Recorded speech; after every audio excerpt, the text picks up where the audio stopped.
پھر میں شی کی مقامی تنظیم میں ایک اہم رتبے تک پہنچ گیا۔ شاید میں عمر بھر اسی رو میں بہہ کر ایک خطرناک منشیات فروش کے طور پر اپنی زندگی کا سفر گزار کر کسی بھیانک انجام سے دوچار ہو جاتا، مگر میرا ضمیر زندہ تھا۔ دل و دماغ کے نہاں خانوں کے کسی گوشے میں خیر شر کی تمیز موجود تھی، جسے میں نے اپنی مجبوریوں کے تحت تھپک تھپک کر سلا دیا تھا، مگر وہ میرے وجود میں اندر ہی اندر چاند پکڑتی رہی۔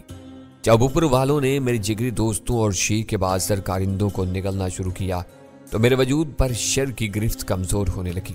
رفتہ رفتہ ایک مرحلہ ایسا آیا کہ گناہ فروشوں سے میری کھل کر ٹھن گئی۔ وہ میرے ملک میں میرے ہم وطنوں سے موت کی سوداگری کر رہے تھے، بھاری مول لے کر انہیں وہ زہر بیچ رہے تھے جو انسان کے وجود کو اندر ہی اندر چاٹ کر کھوکھلا کر دیتا ہے، اور ایک روز ہیروئن کا عادی کسی کوڑا گھر میں، گندے نالے کے کنارے یا فٹ پاتھ پر خاموشی سے مر جاتا ہے۔ بدنامی کے خوف سے ان کے گھر والے ان خستہ لاشوں کے قریب نہیں آتے۔ عبدالستار ایدھی کے رضاکار ان لاوارث لاشوں کو خاموشی سے کفن دے کر کسی گورستان میں دفن کر دیتے ہیں۔ موت کے سوداگروں سے میری لڑائی قدم قدم پر جاری رہی۔ میں نے دور دراز سفر کر کے جگہ جگہ ان کے بڑے مفادات کو اس طرح تباہ کیا کہ شی کو پالنے والا امریکی صدر وائٹ ہاؤس کی 4 دیواری میں شی کے بانی جیمی لائیڈ کو صفاقانہ انداز میں مروانے پر مجبور ہو گیا۔ جیمی لائیڈ کی پراسرار ہلاکت شی کی بربادی کی ابتدا تھی۔ اس کے جانشین ایک ایک کر کے میرے ہاتھوں مارے جاتے رہے۔ پھر شی کا ذکر رفتہ رفتہ ناپید ہو گیا۔ وہ میرے ماضی کے گناہوں کا کفارہ تھا جو میں پورے خلوص سے ادا کر رہا تھا۔ اس لڑائی میں یہ بھید کھلے کہ منشیات فروشوں سے حاصل ہونے والی بھاری رقمیں امریکی ایجنسیوں کے ذریعے متعدد ملکوں کے خلاف استعمال ہو رہی تھیں، جن میں پاکستان سر فہرست تھا۔ امریکی حکمراں پاکستان کو سرکاری طور پر اپنا دوست کہتے نہیں تھکتے تھے۔ وہ اسے اہم اتحادی حلیف کا درجہ دے کر پاکستانی خواص کو خوش کرتے، لیکن چوری چھپے ان کی ایجنسیاں پاکستان میں افراتفری اور انتشار پھیلانے کی سازشوں پر کاربند تھیں۔ ان ساری ہدایات وائٹ ہاؤس کے اس شیطانی گڑھ سے ملتی تھیں جہاں سے گہری دوستی اور قریبی مراسم کے اعلامیے جاری ہوتے تھے۔ میں دل و جان سے وہ لڑائی لڑ رہا تھا، لیکن غزالہ کی زبان سے خوشخبری سنتے ہی میرے دماغ میں بہت سے سوال ابھرنے لگے تھے۔ ان سوالوں پر ایک حقیقت سب سے زیادہ بھاری تھی۔ میرے ساتھی ہمیشہ کہتے رہے تھے کہ کسی ریاست سے لڑ کر کوئی فرد نہیں جیت سکتا۔ فرد اپنی ذات میں اکیلا ہوتا ہے۔ ریاست کے ہزاروں بلکہ لاکھوں ہاتھ پیر ہوتے ہیں۔ ایک مرتا ہے تو اس کی جگہ دوسرا لے لیتا ہے، وہ گرتا ہے تو تیسرا سامنے آ جاتا ہے۔ مجھے یکا یک محسوس ہو رہا تھا کہ میں کبھی نہ ختم ہونے والی ایک جنگ میں مصروف تھا۔ اس کا خاتمہ صرف ایک ہی صورت میں ممکن تھا کہ میرے دشمن مجھے مار دیں۔ مجھے مرنے کا کوئی خوف نہیں تھا۔ ایک مسلمان کی حیثیت سے یہ میرا ایمان تھا کہ ہر ذی روح کی موت کا ایک وقت مقرر ہے جسے ٹالنا کسی کے بس کی بات نہیں۔ اسی کے ساتھ میں یہ بھی جانتا تھا کہ ریل کے پٹڑی پر لیٹ کر کاتب تقدیر کے کرشموں کا انتظار کرنے والے پلک جھپکتے میں اپنی زندگی ہار جاتے ہیں۔ کوئی ریل ان کو زندگی کے چند سانس عطا کرنے کے لیے پٹڑی چھوڑ کر کھیتوں اور میدانوں میں نہیں اترتی، وہ ان کے وجود کو کچل کر دندناتی ہوئے آگے نکل جاتی ہے۔ اس وقت یہ محسوس ہوتا ہے کہ مرنے والے کی موت اسی طرح لکھی گئی تھی۔ اس کے عقل پر پردہ نہ پڑا ہوتا تو ریل اس کے گھر کے خوابگاہ میں گھس کر اس کی زندگی کا چراغ گل نہیں کر سکتی تھی۔ میں کرشموں کا قائل نہیں تھا۔ تقدیر کے فلسفے پر میرا یقین بہت مضبوط تھا، مگر میں تدبیر سے ٹالے جانے والے مصائب کو بے عملی سے جھیلنے کو حماقت سمجھتا تھا۔ اپنے دشمنوں سے بچنا اور انہیں خاک و خون میں نہلانا میرا حق تھا جسے میں پوری طرح استعمال کر رہا تھا، لیکن فرد اور ریاست کی طاقت اور رسائی کا ادراک مجھے پہلی بار ہو رہا تھا۔ میں تنہا ان سے برسے بیکار تھا۔ میرے ہمدرد معزز خانہ انداز میں چھپ چھپا کر میرا ساتھ دے رہے تھے۔ میں اپنے دشمنوں کی سازشوں کے طفیل اپنے وطن میں اشتہاری مجرم بنا ہوا تھا۔ اپنی اور غزالہ کی سلامتی کے لیے مجھے جلال اور اول خان کے مشوروں پر جلا وطنی قبول کرنی پڑی تھی۔ میں نے راجن اور پھر گیری کو جہنم واصل کر کے اپنے اہداف سے زیادہ کامیابی حاصل کر لی تھی۔ اس کے باوجود میرے لیے وطن میں داخلے کی ہر راہ مسدود تھی۔ میں کہاں جاؤں؟ میری اولاد کی جائے پیدائش کیا ہوگی؟ اسے دنیا میں آنکھ کھولنے کے بعد اپنے باپ کا سایہ نصیب ہو سکے گا یا اس کی پیشانی پر پیدائشی یتیم کا داغ لگا ہوگا؟ وہ سب لرزا دینے والے سوال تھے۔ زمین پر خیر و شر کی لڑائی ازل سے جاری تھی اور اسے ابد تک جاری رہنا تھا۔ اس میں کسی ڈینی کے شامل ہونے یا نہ ہونے سے کوئی فرق نہیں پڑتا تھا۔ یہ لڑائی اس وقت بھی جاری تھی جب میرا کہیں وجود نہیں تھا۔ میرے بعد بھی اسے ختم نہیں ہونا تھا۔ میری ذات محض ایک درمیانی کڑی تھی جس کے طفیل لڑائی میں ذرا تیزی آئی ہوئی تھی۔ یہ بھی ممکن تھا کہ میری جگہ لینے والے اسے اور تیز کر دیتے۔ تم کہاں کھو گئے؟ ویرا نے پیچھے سے میرے شانے پر ہاتھ مار کر میرے خیالات کا تسلسل توڑ دیا۔ وہ کہہ رہی تھی، میں نے تمہارے بارے میں ابھی کچھ کہا تھا۔ وہ تمہاری اور سلطان شاہ کی بات تھی، میرا کچھ کہنا ضروری نہیں تھا۔ मैंने अपनी निशिस्त में पहलू बदलते हुए जवाब दिया। तुम्हारे दिल में गुदगुदियां हो रही होंगी मगर हमसे अपने जज्बात छुपा रहे हो, वीरा बोली। जरा तुम सुल्तान शाह को बताओ कि पहली औलाद की खुशी क्या होती है। ये जानने के लिए सुल्तान शाह की आड़ क्यों ले रही हो, ये गजाला बोली।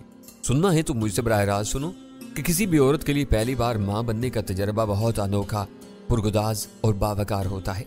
माँ बनकर ही एक औरत की जात की भरपूर तकमील होती है, वरना वो जिंदगी भर बहुत खामोशी से इस महरूमी और इससे पैदा होने वाले बेशुमार तशनीकियों को झीलती रहती है।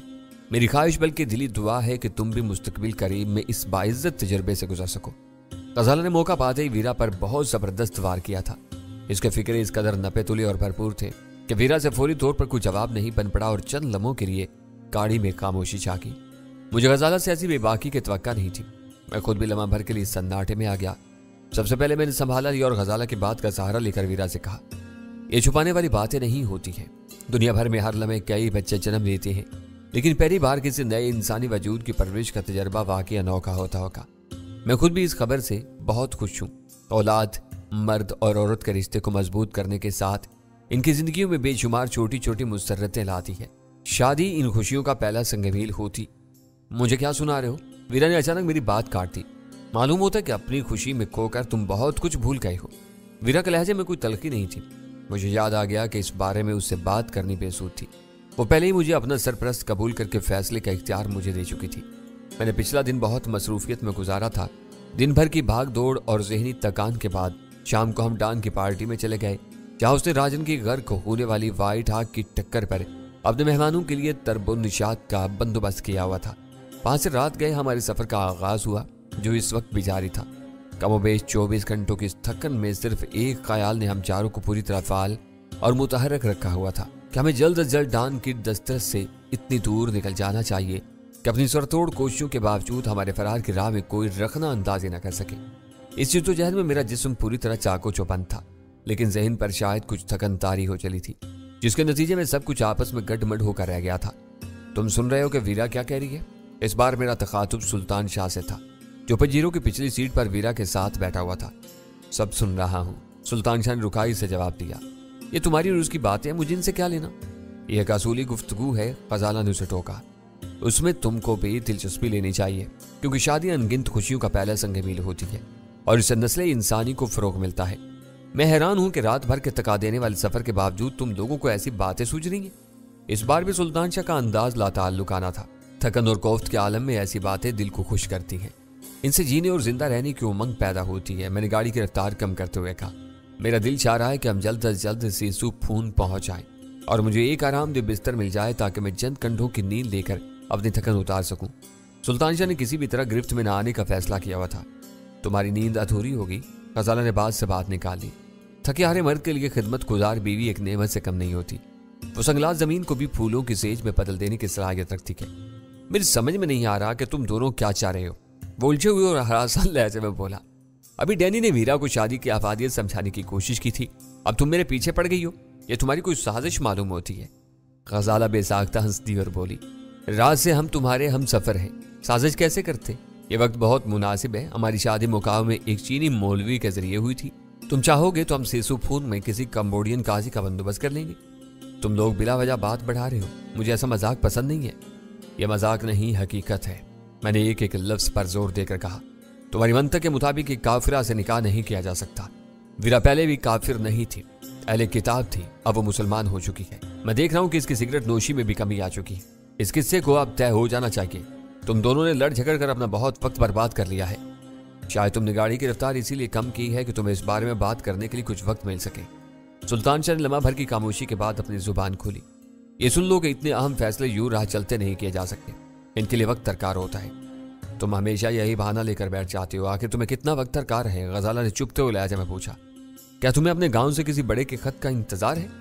तुम खुद काफी बड़े हो चुके हो, तुम्हें मर्दानगी के साथ अपना फैसला खुद कर लेना चाहिए। तुम कैसी अहमकाना बातें कर रही हो? सुल्तान शाह चिढ़ के बोला।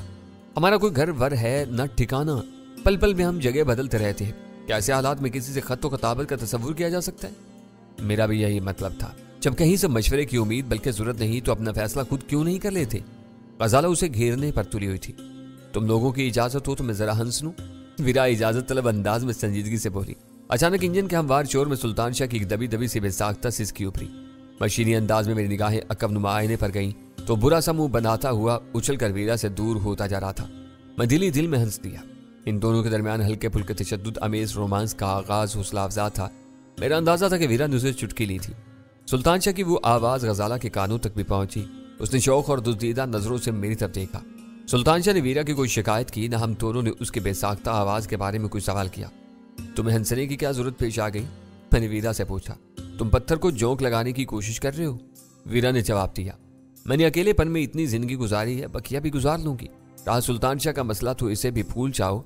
मैं इसकी ज़हनी गिरा को शायद समझ रही हूँ।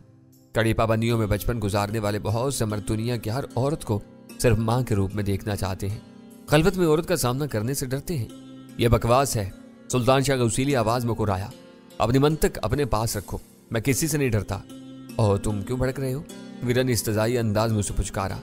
मैं तुम्हें नहीं, मर्दों की एक किस्म का अमूमी तज़किरा कर रही थी। अगर तुम्हें किसी किस्म का डर या खौफ नहीं तो फैसला क्यों नहीं कर लेते? एक बार इकरार करो या इनकार कर दो ताकि यह किस्सा हमेशा के लिए खत्म हो जाए। मैंने कहा। फैसला भी हो जाएगा, सुल्तान शाह ने सख्त लहजे में कहा। मुझे महसूस हुआ कि उसे किसी की कोई बात बुरी लग गई थी। उसने अपनी बात जारी रखी। मुझे निशाना बनाने से पहले अपनी बी जमालों से भी पूछ लो कि ये क्या चाहती है। अभी कान दबाए तुम्हारी बातों के मजे ले रही है। मैंने मशरिक कहा तो ये मगरिब को चल देगी। ताली दोनों हाथों से बजती है। सिर्फ मुझे दबाने से तुम दोनों को कुछ भी हासिल नहीं हो सकेगा। ये मेहनत राय कहाँ जाएगी?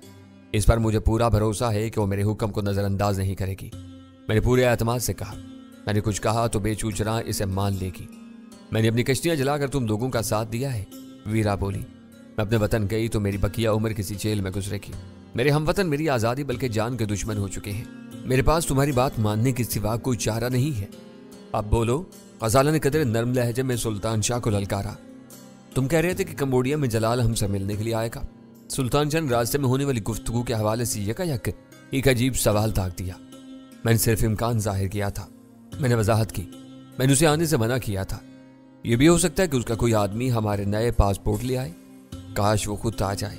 मैं उसे मशवरा करके तुम्हें अपना फैसला सुना दूंगा। सुल्तान शाह ने एक बार फिर बात टाल दी। किसी को अपने ऊपर भरोसा ना हो तो वो इसी तरह लंगड़े लूले सहारे ढूंढता है। वीरा ने लुकमा दिया। जो बेचारी इसके पल्ले बनेगी न जाने अपनी जिंदगी कैसे गुजारेगी। ये न भूलो कि इस वक्त तुम ही ज़ेरे गौर हो। सुल्तान शाह ने तुर्शी से कहा। तुम्हारी ये जल्दी कटी बातें मुझे जहर लगती है।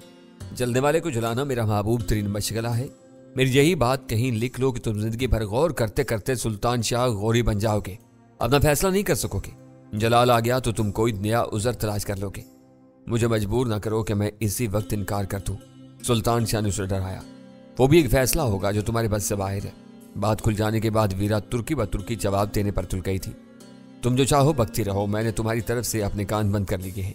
सुल्तान शाह ने तलखी से कहा। इकरार न करके वो इनकार भी नहीं करना चाह रहा था। वीरा से बराह रास्त गुफ्तगू के इस मरहले पर इनकार न करके उसने मेरा दिल खुश कर दिया। मुझे पहली बार यह अंदाजा हुआ कि वीरा उसके लिए गले की हड्डी बन गई थी, जिसे उगलना या निगलना इस वक्त उसके बस से बाहर था। वीरा की बहुत सी आदत और सिफात को नापसंद करने के बावजूद वो दिलो जान से इसकी बहुत सी खूबियों का मोतिफ था। ये बात वो अच्छी तरह जानता था कि मिसाली बीवी किस्मत की खूबी से लाखों में किसी एक को मिलती है। बकिया जोड़ों को समझौतों के तहत जिंदगी बसर करनी पड़ती है। अगर समझौता करना ही था तो वीरा उसके लिए बेहतरीन इंतखाब साबित हो सकती थी। घास फूस और गारे से बने हुए पहले मकान के करीब से गुजरते हुए हमें चंद नंग धड़ंग बच्चे मिट्टी में खेलते हुए नजर आए। इनसे किसी रहनुमाई की तवक्का आबस थी। मेरी निगाहें किसी मर्द की तलाश में भटकती रहीं और हमारी पजीरों रेंगती हुई इसमें नामो निशान कस्बे में ताकीर हो गई जो वीरा के पास मौजूद नक्शे के मुताबिक सिर्फ सेसु फून हो सकता था। मैंने ये बात खास तौर से नोट की कि हमारी शानदार गाड़ी बच्चों की तवज्जो हासिल करने में नाकाम रही थी। बड़ी और नई गाड़ियां सीसु फून के बासियों के लिए नई चीज नहीं थी। वो कोई गैर मामूली बात नहीं थी। जिन इलाकों में स्मगलिंग और दूसरे गैर कानूनी धंधों की भरमार होती है, वहां रहने वाले गुर्बत की सतह से कदरे ऊपर जिंदगी गुजारने के बावजूद सामान्य तायुश देखने के इस कदर आदी हो जाते हैं कि कुछ भी इन्हें अजनबी या हैरान कुन नजर नहीं आता। सब कुछ इनके हाथों या निगाहों से गुजर चुका होता है। इस अकलौते मकान से आगे बस्ती का बाकायदा आगाज हो गया।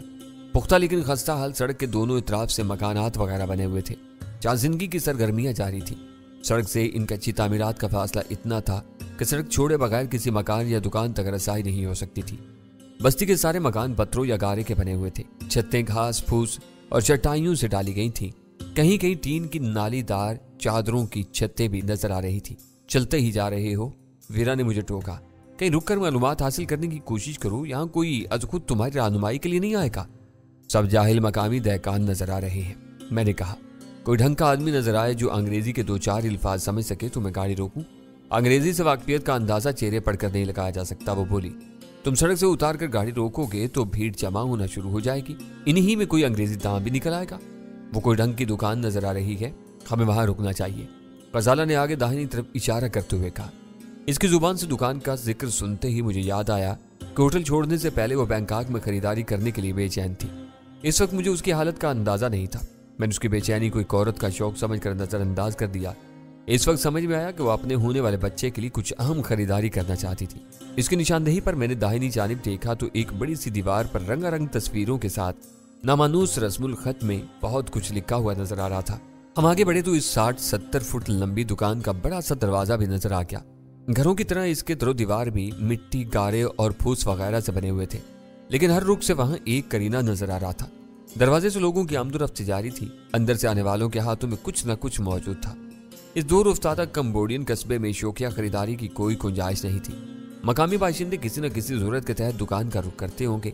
इस वक्त सुबह के 8 बजे थे, लेकिन न सिर्फ दुकान खुली हुई थी बल्कि वहां खरीदारी भी जारी थी। मैंने गाड़ी सड़क से उतार कर इस दुकान के दरवाजे से जरा पहले रोक ली और इंजन बंद करके गाड़ी से उतर गया।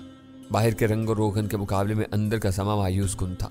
सामान सजाने के बजाय जमीन और चौबी मेजों पर ढेर किया गया था। अंदर से वो मजमूई तौर पर कोई गोदाम नजर आ रहा था। मेरे लिए अंदाजा लगाना दुश्वार था कि वहां खरीदारों की भीड़ में दुकानदार कौन था। मैं दुकान में घुसकर जायजा लेते हुए चंद लम्हे भी नहीं गुजार पाया था कि पुश से किसी ने सख्ती से मेरे इशारे पर हाथ रख दिया। मैं तेजी से पलटा तो एक अधेड़ उम्र मकामी मुझे तेज उकाबी नजरों से घूर रहा था। इसकी हेत दूसरों से बहुत मुख्तलिफ और अजीब थी। इसने नीली जीन्स पहनी हुई थी। कसरते इस्तेमाल से इसका रंग जगह जगह से उड़ा हुआ था। ऊपरी धड़ पर आधी आस्तीनों वाली टी शर्ट पहनी हुई थी जिसमें इसका कसरती जिस्म झलक रहा था। दुकान या गोदाम में धूप का बराह रास्त गुजर न होने की वजह से ज्यादा रोशनी नहीं थी, लेकिन उसने अपने सर पर बड़े छज्जे वाला तिनको का हेड जमाया हुआ था। इसकी आंखों के सिरों पर पड़ी हुई गहरी छुरियों से अंदाजा हो रहा था कि इसने अपनी जिंदगी के माहौसाल मसाइल और मसाइब से लड़कर गुजारे थे। इसने निगाहें चार होती मुस्तफसराना लहजे में अपनी जुबान में कुछ कहा। मैंने दोस्ताना मुस्कुराहट के साथ उसे बताया कि मैं अंग्रेजी के सिवा कोई और जुबान नहीं समझ सकता। कहाँ से आए हो? किसी की तलाश है तुम्हें? उसने मकामी लहजे में साफ अंग्रेजी बोलकर मुझे हैरान कर दिया। बैंकॉक से आए हैं, हमें सिसु फोन में नान फिंग से मिलना था। ये कौन सी जगह है? मैंने ठहरे हुए लहजे में अपना तारुफ कराते हुए सवाल किया। उसने मेरे सवाल को यकसर नजरअंदाज कर तो पूछा, लड़कियां खरीदने आए हो? मैंने सर को नफी में जुम्बी से हुए कहा, मुसाफिर हैं, नोम पनाह तक की रहनुमाई चाहते हैं। कागजात के बगैर सरहद पार की है? उसने फिर सवाल किया और मुझे उस पर गुस्सा आने लगा। कुछ बताने के बजाय उसने हमारी इंक्वायरी शुरू कर दी थी। कुछ बता सकते हो तो बता दो, वरना हम किसी और को तलाश करते हैं, मैंने बेरुखी से कहा। मुझे मुतमईन कहिए बगैर अब तुम कहीं नहीं जा सकोगे, उसने धमकी देने वाले अंदाज में कहा। दरवाजे की तरफ मुड़ गया। मेरे साथ बाहर आओ। तुम्हारे साथ कितने आदमी आए हैं? हम 4 हैं, 2 मर्द और 2 औरतें। इस मरले पर किसी तसादुम से बचने के लिए मैंने अपना गुस्सा जब्त करते हुए जवाब दिया। इसके तेवरों से मैंने अंदाजा लगा लिया था कि मैं बेखबरी में किसी गलत आदमी से टकरा गया था।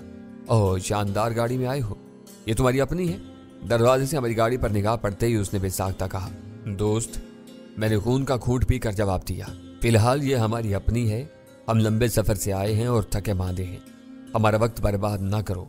हमें नानफेंग का पता बता दो। हमें उसके एक गहरे दोस्त ने भेजा है।